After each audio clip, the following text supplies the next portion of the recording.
باللہ من الشیطان الرجیم بسم اللہ الرحمن الرحیم۔ میرے عزیز بھائیوں، حمد باری تعالیٰ کے چند اشعار آپ بھائیوں اور بہنوں کے لیے لے کر آیا ہوں۔ انشاءاللہ تعالیٰ توجہ سے سنو، بڑا فائدہ ہوگا۔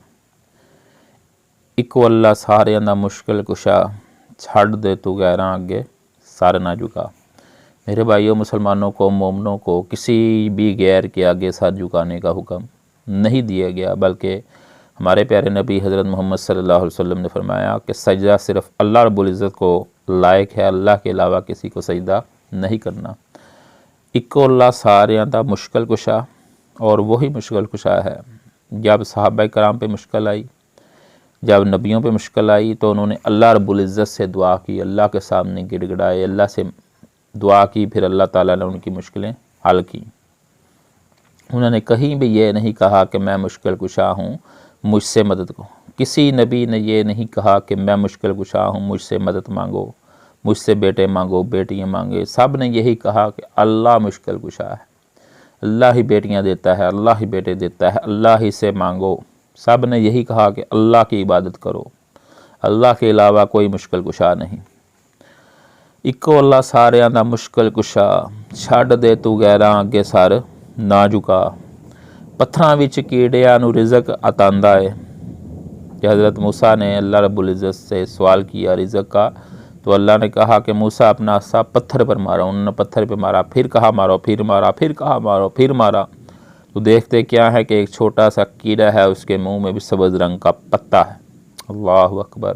جو وہاں رزق پہنچا سکتا ہے، تو پھر ہمیں کون کھلا رہا ہے، ہمیں کون پلا رہا ہے؟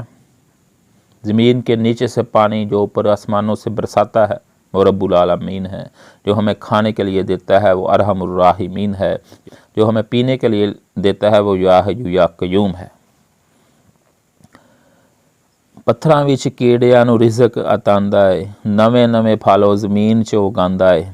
زمین سے پھل کون اگاتا ہے؟ میرا رب اگاتا ہے۔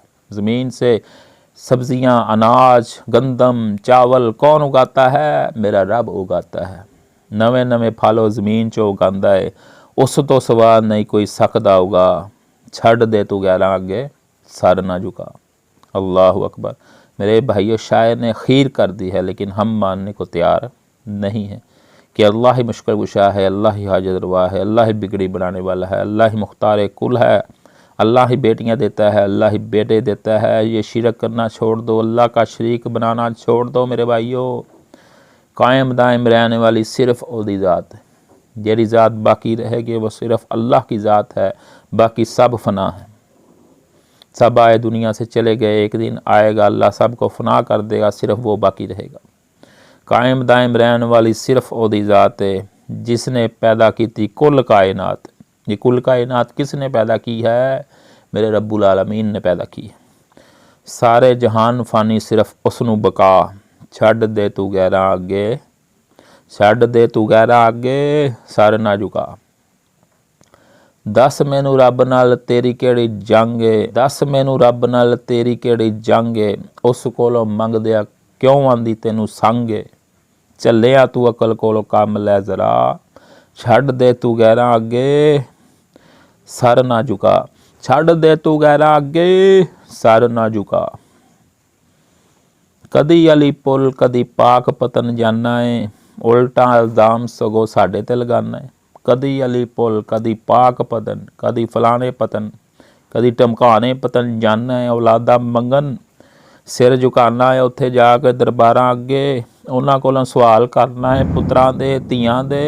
اللہ کولوں ڈر جا، اللہ میرا مالک مشکل کشا حاجت روا۔ بیٹیاں بیٹے وہی دیندا ہے، اس تو سوا کوئی نہیں دے سکدا۔ اللہ اکبر! آگے سنو میرے عزیز بھائیو، خدا چھڑ کے، اللہ نو چھڑ کے تو قبراں تے نہ سر اپنا جھکایا کر۔ اللہ نو چھڑ کے تو قبراں تے نہ سر اپنا جھکایا کر۔ جنہیں پیدا کیتا ہے تینوں بندیا، جنہیں پیدا کیتا ہے تینوں اودی تے شرم کھایا کر۔ او مالک جہاناں دا زمیناں تے آسماناں دا، او مالک جہاناں دا زمیناں تے آسماناں دا، جناں تے انساناں دا اونوں ورزاں سنایا کر۔ جناں تے انساناں دا، جن جڑے نے جن اور انسان، جناں تے انساناں دا اونوں ہی ارزاں سنایا کر۔ ਅੱਲਾ ਨੂੰ ਛੱਡ ਕੇ ਨਾ ਕਬਰਾਂ ਤੇ ਤੂੰ ਸਰ ਆਪਣਾ ਝੁਕਾਇਆ ਕਰ, ਤੂੰ ਸਰ ਆਪਣਾ ਨਾ ਝੁਕਾਇਆ ਕਰ। ਵਲੀ ਨਹੀਂ ਚੂੜੀਆਂ ਪਾਉਂਦੇ, ਜਿਹੜੇ ਅੱਲਾ ਦੇ ਵਲੀ ਨੇ ਉਹ ਔਰਤਾਂ ਵਾਂਗੂ ਚੂੜੀਆਂ ਨਹੀਂ ਪਾਉਂਦੇ, ਉਹ ਵੰਗਾਂ ਦੇ ਗੀਤ ਨਹੀਂ ਗਾਉਂਦੇ, ਉਹ ਨਹੀਂ ਨੱਚਦੇ, ਉਹ ਨਹੀਂ ਭੁੜਕਦੇ, ਉਹ ਨੰਗੇ ਨਹੀਂ ਫਿਰਦੇ। ਵਲੀ ਨਹੀਂ ਚੂੜੀਆਂ ਪਾਉਂਦੇ, ਵੰਗਾਂ ਦੇ ਗੀਤ ਨਹੀਂ ਗਾਉਂਦੇ। ਵਲੀ ਕੁਰਾਨ ਪੜ੍ਹਦੇ ਨੇ, ਤੂੰ ਵੀ ਕੁਰਾਨ ਪੜ੍ਹਿਆ ਕਰ। ਵਲੀ ਕੁਰਾਨ ਪੜ੍ਹਦੇ ਨੇ, ਤੂੰ ਵੀ ਕੁਰਾਨ ਪੜ੍ਹਿਆ ਕਰ। ਸਹਾਬਾ ਨੇ ਵਲੀ ਸਾਰੇ, ਨਬੀ ਦੀ ਅੱਖੀਆਂ ਦੇ ਤਾਰੇ। ਸਹਾਬਾ ਨੇ ਵਲੀ ਸਾਰੇ, ਨਬੀ ਦੀ ਅੱਖੀਆਂ ਦੇ ਤਾਰੇ। ਕਹਿੰਦੇ ਕੁਰਾਨ ਦੇ ਪਾਰੇ, ਅਮਲ ਇਸ ਤੇ ਕਮਾਇਆ ਕਰ। ਕਹਿੰਦੇ ਕੁਰਾਨ ਦੇ ਪਾਰੇ, ਅਮਲ ਇਸ ਤੇ ਕਮਾਇਆ ਕਰ। ਆਖਰ ਦੁਨੀਆ ਏ ਫਾਨੀ ਏ, ਕੋਈ 4 ਦਿਨ ਹੈ ਜ਼ਿੰਦਗਾਨੀ ਏ। ਕਹਿੰਦਾ ਕੁਰਾਨ ਜ਼ਬਾਨੀ ਏ, ਨਾ ਕਬਰਾਂ ਤੇ ਸਰ ਝੁਕਾਇਆ ਕਰ।